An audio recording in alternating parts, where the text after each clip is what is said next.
Ya, bertemu lagi bersama saya Hendara di channel saya Hendara Komik. Nah, sekarang udah bulan Mei dan artinya Lebaran sudah tinggal menghitung hari lagi. Nah, bulan lalu, bulan April 2021, Xiaomi itu ngeluarin HP itu banyak banget. Ketika brand lain biasanya ngeluarin HP tiap bulan sekali, si Xiaomi ini ngeluarin HP malah hampir tiap minggu. Alhasil, ya, ini dia.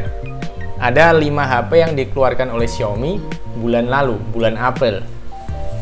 Nah, aku rada bingung nih, kenapa ya kok begitu gencar si Xiaomi bulan lalu ngeluarin HP? Nah, jadi menurutku nih, memang ke-5 HP ini tuh tujuannya untuk Lebaran tahun ini. Jadi 5 HP ini tuh adalah HP yang disiapkan Xiaomi untuk ngebegal THR kalian.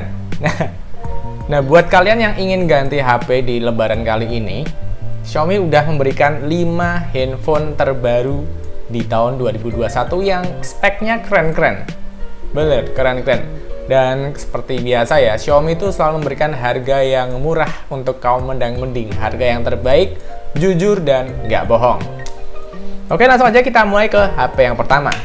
Nah, HP yang pertama ini adalah Redmi Note 10. Redmi Note 10 ini memiliki 4 selling point. Dia udah AMOLED dengan dot display yang ada di tengah, dual speaker, 33 watt fast charging, Qualcomm 678 dengan 11 nanometer octa-core prosesor, 48 quad kamera with ultra wide and macro lens. Ini handphone yang sekarang udah aku jadiin daily driver. Kenapa? Karena bentuknya keren, ringan, compact, tapi baterainya gede, chargernya cepet, layarnya bagus, harganya murah, cuma 2,5 aja untuk varian 464. Dan untuk Redmi Note 10 ini cuma ada 1 varian aja. Dengan harga seperti itu, spek yang diberikan oleh Xiaomi ini terbilang cukup aman, dan buat saya sih cocok banget, apalagi mengingat bentuknya ini keren, kekinian banget, beratnya cuma 170-an gram, terasa tipis, tapi baterainya bisa tahan seharian, kuat banget, karena 5000 mAh. Jadi, ini adalah HP dengan harga 2,5 terbaik sih, menurut saya. Layarnya juga keren banget, dan sering aku pakai sehari-hari. Bahkan saat ini aku pakai untuk merekam video ini, suaranya dari clip-on masuk ke sini. Jadi beneran fungsinya dapet banget dan aku puas banget memakai Redmi Note 10. Nah, Redmi Note 10 ini tuh kemarin nggak keluar sendirian ya. Dia ditemani dengan saudaranya yaitu Redmi Note 10 Pro. Dia memiliki 4 selling point juga, yaitu pertama di 108 megapiksel quad kamera dengan tele macro lens. Terus dia memiliki layar 120 Hz, bukan IPS tapi AMOLED. Dengan 6,67 dot display, dual speaker juga. Jadi otomatis layarnya smooth, bisa always on display, dan warnanya itu AMOLED, lebih kuat dan lebih kontras daripada IPS yang sebelum-sebelumnya, di seri sebelumnya. Terus dia juga dibekali dengan Qualcomm Snapdragon 732 dengan 8 nanometer high performance prosesor. Untuk tahun ini nggak bisa dibilang chipset yang sangat kencang, tapi chipset yang cukup untuk dipakai apa aja, dan pokoknya image-nya mid-range banget lah. Dan dibanding dengan kompetitor lain, chipset yang ada di Redmi Note 10 Pro ini lebih tinggi daripada kompetitornya. Jadi bisa terbilang secara di atas kertas ini masih lebih unggul sedikit daripada brand-brand yang lain di harga yang sama, bahkan lebih. Terus dia juga udah dilengkapi dengan 33 watt fast charging dengan baterai 5020 mAh. HP-nya hampir mirip kayak yang tadi, bentuknya slim, tipis, dan beratnya di bawah 200 gram. Jadi ada kesan ringan dan stylish untuk dibawa kemana-mana. Dan memang sih, aku bilang ini memang bentuknya keren, layarnya juga AMOLED-nya juga bagus. Terus dia juga ada fitur always on display yang kekinian. Double stereo speaker, ada jack 3,5 juga, IR blaster, pokoknya komplit lah sampai dengan NFC nggak ketinggalan. Bodinya sih memang aku suka banget ya, desainnya ini bagus banget. Beneran desainnya tuh menurutku desain terbaik di harga 3 jutaan. Dan ini aku ambil untuk varian yang 664 di harga 3,6. Untuk varian yang lebih tingginya 8128, kalian perlu mengeluarkan kocek 4 juta atau 4,1 di offline-nya. Jadi mau kalian pilih yang varian terendah atau varian tertinggi, warna apa aja, pokoknya sesuaiin dengan selera kalian. Karena HP ini tuh memang, lihat ya, ini emang keren kalau dipegang dan dibawa kemana-mana. Bikin bangga, bikin pede, apalagi lebaran kita ketemu sama temen dan keluarga, kita bisa membawa handphone yang bentuknya sangat kece banget seperti ini. Lalu handphone ketiga yang akan membegal THR kamu adalah keluar dari brand Poco. Ya memang sih, Poco ini masih berada di bawah Xiaomi juga. Dan keluarnya Poco X3 Pro ini nggak jauh-jauh daripada Redmi seri 10 tadi. Dan untuk Poco seri pertama yang keluar di bulan yang lalu adalah Poco X3 Pro. Poco X3 Pro ini slightly adalah penerus atau versi Pro-nya dari Poco X3 NFC yang terdahulu. 4 selling point yang dibawa oleh Poco X3 Pro adalah dia memiliki chipset flagship dengan performance yang gila banget di harganya. Dia dibekali dengan Qualcomm Snapdragon 860 dengan 7 nanometer octa-core CPU sampai 2.96 GHz. Dia juga dilengkapi dengan 120 Hz IPS FSD Plus dot display dengan dilindungi Corning Gorilla Glass 6. Enggak 5 loh, 6. Terus dia juga udah diberikan UFS 3.1 untuk storage-nya. Ada dual speaker dan tidak ketinggalan NFC. Jadi komplit banget lah. Baterainya cukup gede, ada di 5160 mAh. Dilengkapi dengan liquid cool teknologi 1.0 plus. Jadi buat kalian yang suka menyiksa handphone dengan game-game dengan grafik rata kanan, bisa diademkan dengan liquid coolingnya. Nah, secara handphonenya mirip banget dengan X3 NFC tahun lalu. Yang paling membedakan adalah beberapa ada varian baru seperti warna bronze. Terus untuk warna-warna yang udah ada di dahulu tuh di-upgrade, bagian sininya dikasih finishing matte. Jadi sidik jari kita cuma nempel di bagian tengah ini. Alhasil ketika main game pun terasa lebih enak dan terasa lebih bersih. Dan ini beneran sih. Walaupun perubahan kecil, tapi ketika ngegame ini efeknya lumayan kerasa. Apalagi dengan Snapdragon 860, chipset dengan Antutu hampir 500.000 ini bisa melibas, bahkan dengan Genshin Impact rata kanan juga bisa.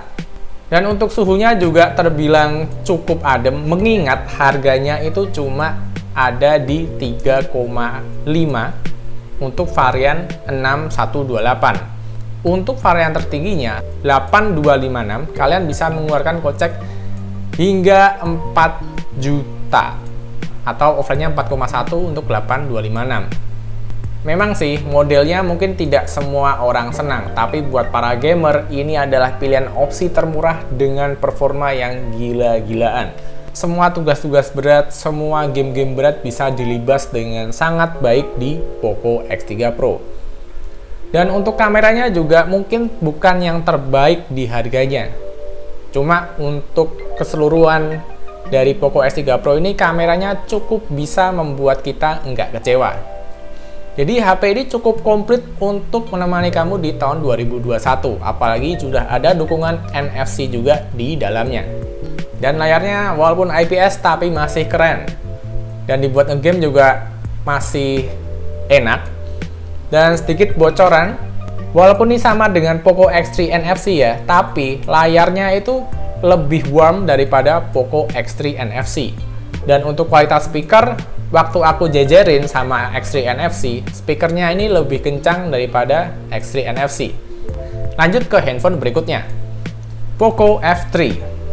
Nah, Poco F3 ini hadir seminggu setelah Poco X3 Pro dengan dibeli dengan cara pre-order. Poco F3 ini memiliki 4 selling point utama juga, yaitu Qualcomm Snapdragon 870 dengan 7 nanometer advanced processor up to 3.2 GHz. Ini adalah chipset yang flagship. Jadi istilahnya Snapdragon tertinggi saat ini adalah 888 dan selangkah di belakangnya adalah 870. Dan chipset sekencang ini bisa dihadirkan di HP mid-range Poco F3 dengan harga cuma 5,5 untuk varian tertinggi 8256. Terus dia juga memiliki 120Hz AMOLED display. Jadi bukan IPS, tapi AMOLED display dengan ultra tiny dot display yang sama kayak di seri Redmi Note 10. Jadi layarnya kerasa lebih luas karena kamera depannya kecil banget. Dan dia diberikan Dolby Atmos Dual Speaker X-axis linear motor. Terus dia juga memiliki kamera high resolution 48 megapiksel triple kamera. Jadi di sini ada fitur baru yaitu audio zoom, di mana di sini masih ada mic-nya lagi biar kita bisa nge-record suara dari depan lebih jelas seperti itu. Tapi aku sendiri belum coba sampai sekarang karena masih aku pakai buat ngegame banget. Soalnya apa? Performanya gila. Layarnya bagus banget, AMOLED 120Hz. Dot display-nya kecil banget, double stereo speaker, ada NFC, ada IR blaster, dan bentuknya keren. Nggak kalah keren dengan Redmi Note 10 Pro. HP ini dijual dengan harga 5 juta untuk varian terendahnya 6128 dan 5,5 untuk varian tertingginya 8256. Di sini nggak ada slot memory card tambahan seperti di seri-seri yang aku jelasin sebelumnya. Jadi dia cuma dual SIM aja. Sehingga aku saranin kalau kalian ambil Poco F3 atau HP dengan dual SIM aja tanpa memory card slot, aku saranin ambil yang varian tertinggi. Dan HP ini tuh 5G ready. Walaupun saat ini sinyal 5G nggak ada, tapi secara harga ini masih murah banget untuk performa yang diberikan. Snapdragon 870 dengan AMOLED 120Hz, body sekeren ini dengan berat di bawah 200 gram. Dilindungi oleh Gorilla Glass, belakang dan depan, dan frame plastik. HP ini tuh kece banget untuk dibawa kemana-mana. Dan feeling genggaman tipis ini tuh bikin lebih nyaman dipakai ketika ngegame. Lalu yang terakhir dan sebagai penutup adalah Mi 10T Pro. Sebetulnya ini adalah HP yang dikeluarkan dari tahun lalu. Cuma tahun ini berbarengan di bulan April keluar varian baru yaitu 8128 dengan harga yang lebih ekonomis berada di angka 6,5. Lebih murah 500.000 dari kakaknya yang ada di harga 7 juta untuk 8256. Handphone ini tuh punya 108 AI kamera dengan optical image stabilisasi. Ada ultrawide dan macro lens. Dan untuk kameranya, aku bilang kameranya bagus banget. Kualitasnya setara dengan HP flagship Mi 10. Dia memiliki layar IPS 144Hz dengan refresh rate tertinggi di handphone yang keluar bulan kemarin. Walaupun masih IPS, dia itu layarnya bagus banget. Warnanya juga enak di mata. Besarnya juga 6,67 inci FSD Plus dengan dot display with true color. Alhasil, untuk pemakaianku sehari-hari selama beberapa bulan ini layar IPS-nya tuh enak banget. Terus dia diberi dengan chipset yang nggak main-main ya, yaitu Snapdragon 865 dan 5G ready juga. Dengan baterai 5000 mAh, dia dilengkapi dengan 33 watt fast charging. HP-nya seperti ini, bodinya kaca, agak tebal dan terasa berat. Tapi dari performa dan hasil kamera, ini tuh menyenangkan sekali. Apalagi seri Mi itu terkenal susah nyari iklan. Kalau kalian sering mengeluh, aduh HP Xiaomi banyak iklannya, ambil seri Mi. Karena ini paling sedikit iklannya. Bahkan aku kayak nggak nemu deh iklannya. Nah, jadi sekian aja 5 HP yang siap untuk membegal THR kalian. Untuk lebaran kali ini, kalian mau ganti HP Xiaomi yang mana nih? Redmi Note 10, Redmi Note 10 Pro, Poco X3 Pro, Poco F3, atau Mi 10T Pro? Komen di bawah ya. Dan terima kasih yang udah menonton video ini dari awal sampai akhir, dan sampai bertemu di video berikutnya. Ya, gitu aja.